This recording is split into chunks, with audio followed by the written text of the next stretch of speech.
Pitpita na ba na bayag? Sige palagto, baka di kayo na-inform na ngayon ay halimaw na yung batang uhugi na dati nyong in-ignore. Bilang patunay na di kayo bagay ihanay sa dati nyong in-small. Ngayon sa lakas ko pag bumundol, yan ay hanggang Japan pag nagpalindol. Kamusta lahat ng mapagmaliit? Ngayon yung subukan manlait ulit. Ganyan lang talaga yung mga inggit, galit na galit sila sa malulupit. Kaya pasensya pag may nahagip, sarap ba sa piling ano masakit? Ganyan talaga paglaban sa loob mong humanga at pagtakot mong bumili.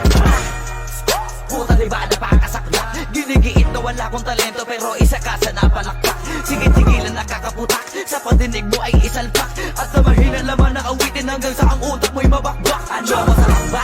Nakakatawa lang lahat mga talangka. Pare-pareho na kinahiligan pero ba't naghihilahan pababa? Dahil ba di matanggap na kinayo ko na lahat ng hindi nyo magawa? Parang hinamak nyo lang mga karagatan na ang gamit lang ay bangka. Hibang ka na yata.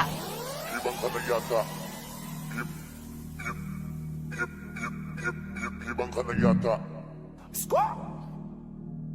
Hibang ka na yata. Lahat na may maling tono, makakababa na sa trono.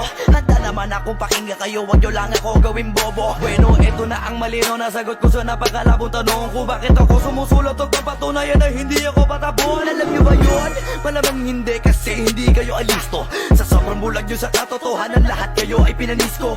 Hindi na uso dito palawakan ng koneksyon, kundi ka isasabi sa malabong makakuha ng atensyon. Hindi ako nakipag-unahan pero bakit ako nasa harapan? Samantalang yun nakipagtulakan sa likuran sila pa.